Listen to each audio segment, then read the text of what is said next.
American manufacturing jobs are coming home with green shoots sprouting even before Trump's big tariffs. Will America's Rust Belt be replaced by charming downtowns with quirky antique shops?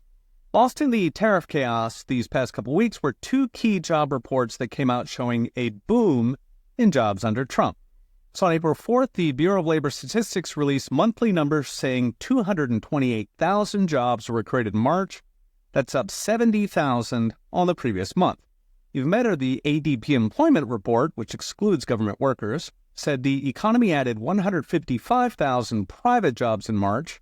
That was almost double the previous month's tally of 84,000. What was most interesting in ADP was manufacturing jobs, which jumped for the first time in 2 years. This puts manufacturing job gains since Trump took office around 35,000 over 2 months. It is not world-changing, but that's compared to 150,000 manufacturing jobs lost in the last 2 years of Joe Biden. So green shoots matter because Trump just set off a race against time with tariffs, with domestic manufacturing getting hit for lack of cheap Chinese components or even supply chain shocks, even as tariffs themselves encourage domestic production. The problem is in the near term, you lose faster than you create for the simple reason that it takes years to start new factories. You gotta line up the money, choose the location, build the factory with environmental permits, hire hundreds of people, work out the suppliers, distribution to get it on the shelf at Walmart. Indeed, we saw this in horrible survey data in manufacturing this week from the Philly Fed, as well as weak industrial output numbers. So with tariffs, it gets worse before it gets better.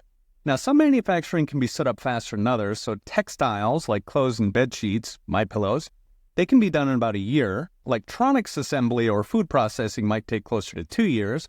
Car parts or chemicals might take 3, and pharmaceuticals or aerospace can take 4 years or longer, which is more than Trump has. Granted, you could go faster. Elon set up his Austin Gigafactory in just 13 months. Still, most companies are not Elon. This means that tariffs cannot immediately reindustrialize. Physics does not permit it, nor do HR departments and Walmart buying agents. At best, you get expansion of existing American factories, which can only handle so many products. They don't have the machines, the talent, or the distribution to, say, change from drill bits to stuffed animals.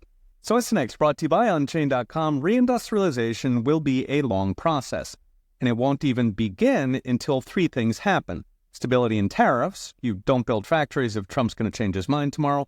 Number 2 is cutting red tape, especially environmental rules on manufacturing that can add tens of thousands in cost per worker.